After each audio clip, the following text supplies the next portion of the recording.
টি-20-তে নাজমুল হোসেন শান্ত auto choice আর নন, সেটা হয়তোবা তিনি নিজেও জানেন।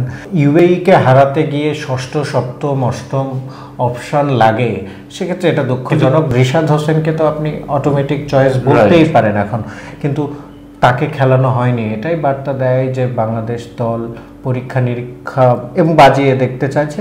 নাজমুল হোসেন শান্ত কিংবা সৌম্য সরকার কাউকে গতকালকে ম্যাচে দেখা যায়নি। এরপরও সংযুক্ত আরব আমিরাতের বিপক্ষে 27 রানে জয় পায় বাংলাদেশ। তবে যে প্রশ্নটা আসলে আগামীকালকের ম্যাচকে সামনে রেখে করতে যাচ্ছি, সেটা হচ্ছে বাংলাদেশের বেস্ট পসিবল একাদশে আগামীকালকের ম্যাচে এই দুজনকে কি খেলানোর কোনো সম্ভাবনা আছে? যদিও আমরা জানি ইমন ব্রিলিয়ান্ট 100 করেছে, তানজিদ ফর্মে নেই, বাট টিম ম্যানেজমেন্ট কি এই এক্সপেরিমেন্টটা করে দেখবে যে সৌম্যকে তানজিদের জায়গায় খেলানো যায় কিনা?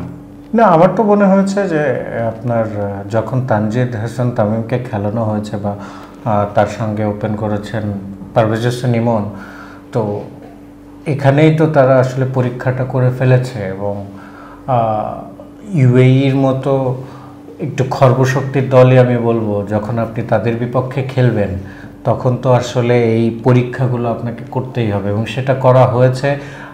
যে কোনো বিচারে তানজিদ হাসান তামিমের চেয়ে সৌম্য সরকার টি-20 দলে, বাংলাদেশ দলে সুযোগ পাওয়ার দাবি বেশি রাখতেন। কিন্তু আমরা দেখেছি তানজিদকে বাজিয়ে দেখা হয়েছে, তিনি আসার প্রতিদান ঠিকমতো দিতে পারেননি। কিন্তু পারভেজ হোসেন ইমন দারুণ একটা ইনিংস খেলেছেন।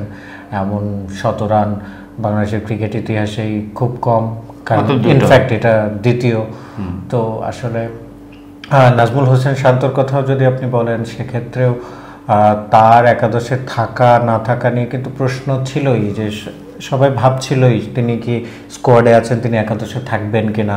কারণ আমরা বিপিএলেও দেখেছি তামিম ইকবালের ফরচুন বরিশালে স্কোয়াডে থাকলেও তিনি একাদশে ছিলেন না। সো টি-20-তে নাজমুল হোসেন শান্ত অটো চয়েস আর নন, সেটা হয়তোবা তিনি নিজেও জানেন। কিন্তু স্কোয়াডে যখন রেখেছিল অনেকে ভেবেছিল হয়তোবা রাখতে পারে, কিন্তু সেটা রাখেনি। এবং কিন্তু তারপরেও আমরা কিন্তু দেখেছি যে সে কিন্তু ফিল্ডিংয়ের সময় একটা ভালো লিডারশিপ গ্রুপের অংশ, বাকি 2 ফরম্যাটে বাংলাদেশের এখনো ক্যাপ্টেন। সো দেখা যাক না, মানে না খেলানোর সম্ভাবনাই বলা যায়, উইনিং টিমটাই না না আপনি খেলাতেও পারে, কারণ সামনে একটা বড় সিরিজ, যদিও সেটা এখনো তার সেটা ধোঁয়াশার মধ্যে আছে, কবে হবে, আদৌ হবে কিনা। বাংলাদেশ এবং পাকিস্তানের মধ্যকার 5 ম্যাচের টি-20 সিরিজ, তার আগে এই সিরিজটাতে বাজিয়ে দেখারই তো মঞ্চ। এবং সেই মঞ্চে যদি আপনি সবাইকে বাজিয়ে না দেখতেই পারেন, আপনি এখন টি-20 দল বাংলাদেশকে কল্পনা করলে আপনার তো সবার আগে মাথায় কি আসবে? রিশাদ হোসেন, তিনি দারুণ ফর্মে ছিলেন। তো রিশাদ হোসেনকে কালকে খেলানো হয়নি, তানভীর ইসলামকে খেলানো হয়েছে। তো কালকে খেলানো হয়নি, নাহিদ রানার ওয়ার্কলোড নিয়ে একটা ইস্যু থাকতে পারে, সেই কথা আমি বাদ দিলাম। কিন্তু রিশাদ হোসেনকে তো আপনি অটোমেটিক চয়েস বলতেই পারেন এখন, কিন্তু তাকে খেলানো হয়নি। এটাই বার্তা দেয় যে বাংলাদেশ দল পরীক্ষা নিরীক্ষা এবং বাজিয়ে দেখতে চাইছে, এবং এটা অমূলক নয়।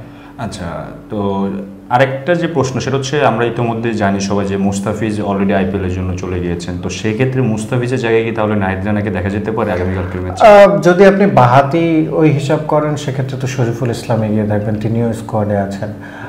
সেই অপশানটাই হয়তো বা বাংলাদেশ দল দেখবে। নাহিদ রানাকে যত কম গুরুত্বপূর্ণ ম্যাচ যত কম খেলানো যায়, এই ধরনের গতি তারকা যারা হন তাদের কিন্তু ইনজুরি প্রবণতা বেশি থাকে। যদিও নাহিদ রানার ক্ষেত্রে এখনও আমরা লাকি, আমি বলবো যে এখনও সেরকম কিছু হয়নি। কিন্তু আমরা তাসকিন আহমেদকে দেখেছি, আমরা তারও আগে যদি বলি মাশরাফি বিন মুর্তজাকে দেখেছি, বারবার ইনজুরিতে পড়েছেন। এবং নাহিদ রানা কিন্তু তাদের চেয়েও বেশি গতি সম্পন্ন বোলার। তো তাকে এইসব কম গুরুত্বপূর্ণ ম্যাচে যত কম খেলানো যায়, আমার মনে হয় সেটাই উত্তম। আরেকটা ব্যাপার নিয়ে যেটা বলতে চাই, গতকালকে ম্যাচের পরে দর্শকদের মতে সব থেকে সমালোচিত প্লেয়ার হচ্ছেন আমাদের ভাইস ক্যাপ্টেন শেখ মেহেদী হাসান। এর আগের সিরিজে উনি সিরিজ সেরা হয়েছিলেন, আমরা সবাই হয়তো ভুলে গেছি, ওয়েস্ট ইন্ডিজে। এখন আমার প্রশ্ন হচ্ছে, গতকালকে আমরা যেটা দেখলাম যে একটা প্লেয়ারের আসলে খারাপ সময় যেতেই পারে, একটা বলারে যেতেই পারে, উনি সবসময় আমাদেরকে পাওয়ার প্লেতে দারুণ সূচনা এনে দেন। গতকালকে খারাপ করার পরে আমরা কোনো ষষ্ঠ বলার দেখতে পারিনি। এখন এইখানে প্রশ্ন চলে আসে লিটন দাসের ক্যাপ্টেন্সি নিয়ে, যে আপনি যদি খেয়াল করে দেখেন সংযুক্ত আরব আমিরাত গতকালকে 6টা বলার ইউজ করছে, তার মানে যখন দেখেছে যে আমাদের টিমের প্লেয়াররা ভালো ব্যাটিং করছে তখন সে অন্য পার্ট টাইম বলারকে এনে ইউজ করছে, কিন্তু লিটন দাসকে কিন্তু আমরা সেরকম দেখিনি। এখন প্রশ্নটা হচ্ছে আমাদের কি ষষ্ঠ কোনো ব্যাকআপ বলার ছিল না? সেটা কি শামীম হতে পারে বা হৃদয় হতে পারে, যে আগামী ম্যাচে কে হতে পারে? না, আপনি যদি ওইভাবে চিন্তা করেন আপনার ক্যাপ্টেন্সি তো ওভাবেই করতে হয়, আপনার হাতে রসদ কিভাবে আছে সেই অনুযায়ী একাদশ যখন আপনি নির্ধারণ করে ফেলবেন এরপরে তো আর ষষ্ঠ সপ্তম অষ্টম বলার আপনি একাদশে ঢোকাতে পারবেন না, একাদশ তো সেট।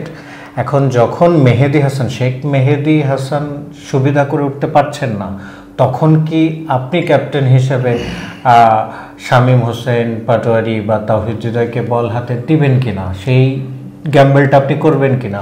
হয়তো বা আপনি বলতে পারেন যে সেই গ্যাম্বেলটা করতে পারতেন, কিন্তু এই প্রশ্নগুলো তখন আসতো যখন হচ্ছে আসলে বাংলাদেশ যদি ম্যাচটা হারতো না। আমার প্রশ্নটা হচ্ছে আসলে আমাদের কি অপশনটা ছিল না, কারণ স্কোয়াডে কিন্তু আপনি খুব বেশি পার্ট টাইম বলার নেই স্কোয়াডে। মানে গতকালকে বেস্ট 11-এর কথা আপনি যদি ওই ইয়াটাতে ধরেন যে ওপেনার স্লটে যদি হচ্ছে তানজিদ হাসান তামিমের বদলে সৌম্য সরকার খেলতেন, সেক্ষেত্রে হয়তো বা একটা অপশন তৈরি হতে পারতো।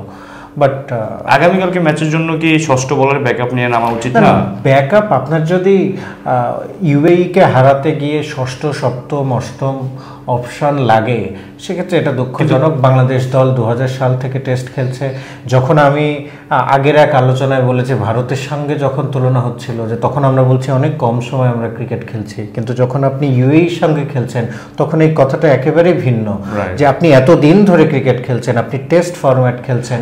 তারপর একটা প্লেয়ারের তো খারাপ সময় যেতেই পারে, এখন একটা বলার খারাপ করতেই পারে, অবশ্যই খারাপ করতে পারে। তার জন্য এই নয় যে আপনার হচ্ছে যে সাথে সাথেই আপনি অন্য অপশনটা খুঁজবেন, কারণ বা শেখ মেহেদী হাসান কালকে যেটা প্রবলেমটা হয়েছে, তিনি যখন শুরুতেই এক ওভারে অনেক রান হজম করলেন, লিটন দাস তাকে আর আনার সাহসটা করেননি, পাওয়ার প্লে আনেন। আর একজন ক্রিকেটার, একজন যে ওই পার্টিকুলার সময়ে বল করার জন্য সে পরিচিত বেশি, রাইট?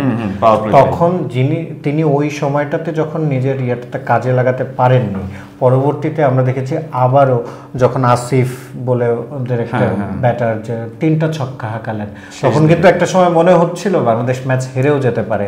এবং যতক্ষণ আসিফ ছিলেন তখন মনে হচ্ছিল সুযোগ ছিল, এবং কিছু কিছু বল আসলে চোখে লাগার মতো বাজেই হয়েছে। আমি বলবো একটা বল তো একেবারে স্লট হয়, ফুল টস করছেন না, আর সেক্ষেত্রে আপনি একটা দলের ভাইস ক্যাপ্টেন, সমালোচনা হবেই স্বাভাবিক, কিন্তু তার মানে এইও না যে তার আগের সব ধূলিসাৎ হয়ে গেল।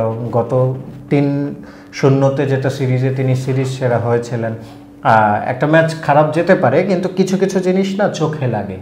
আমি যেটি বললাম যে কিছু কিছু বল একেবারেই স্লটে ফেলছেন বা ফুল টস করছেন, সেটা নিয়ে সমালোচনা হতেই পারে। এটা সবচেয়ে বেশি অবাক লাগছে উনি কিন্তু আমাদের মোটামুটি এক্সপিরিয়েন্স প্লেয়ার। আমি যতটুকু জানি যে 53-54 মতো ম্যাচ উনি অলরেডি খেলে ফেলছে মেহেদী হাসান। সো এবং সবচেয়ে বেশি মানে চোখে লাগছে কোন ব্যাপারটা, যখন আপনি যেটা বলেন ফুল টস বা স্লগে দিচ্ছিল, হাফ বলে পড়তেছিল, যখন উনি কোনো বল না 4th 5th 6th সিস্টেমে ট্রাই করেনি গতকালকে। আপনি দেখবেনই না যে উনি কোনো বল অফ স্টেমের বা যখন দেখবেন যে আপনি ব্যাটসম্যান আপনার সামনের উইকেট টু উইকেট বলে খুব ভালো ক্লিক করতেছে। আপনি এটা ঠিকই বলেছেন, কিন্তু যখন এরকম একটা ম্যাচ যায় যে তার কিছুই হচ্ছে না, ইভেন একটা উইকেট পেলেন যিনি যে বলটাতে, সেটাও কিন্তু অনেক একটুর জন্য 19-20 ওটা নো বলও হতে পারত। এবং এশিয়া কাপের কথা যদি আপনার মনে থাকে, সেখানে শেখ মেহেদীর একটা নো বল, এটা কিন্তু সাকিব আল হাসান পরবর্তীতে সংবাদ সম্মেলনে বলেছিলেন যে স্পিনাররা নো বল করে, এই জিনিসটা নিয়ে মানা যায় না আসলে। তো কিছু কিছু দিন আপনার যায় খুবই বাজে, সেই সময় আপনি ক্লুলেস হয়ে যান, কে ফোর্থ স্টাম্প কোথায়, ফিফথ স্টাম্প কোথায়, আপনার বল হাত থেকে ছুটে যায়। আমি আশা করব যে শেখ মেহেদী এর চেয়ে বেটার বোলার। অবশ্যই আমি আশা করব যে এটা একটা বাজে দিন ছিল, একটা ভুলে যাওয়ার মতো দিন ছিল, এবং সেটা সে ওভারকাম করে উঠবে। আমরাও সেই আশাই করি। দর্শক, আশা করি গতকালকে বাংলাদেশে জিততে যেরকম কষ্ট হয়েছে, সামনে ম্যাচে ওরকম কষ্ট হবে না। গতকালকে যদিও আমরা 27 রানে জিতেছি, সংযুক্ত আরব আমিরাতে সবগুলো উইকেট আমরা নিয়েছি, কিন্তু তারপরেও আমরা বলতে পারি যে আসলে বাংলাদেশের ব্যাটসম্যানরা ওইরকম ভালো ব্যাটিং করেনি। সো আশা করি আগামী ম্যাচে তারা ভালো খেলবে। দর্শক, কমেন্ট বক্সে আপনার মতামত অবশ্যই জানাবেন।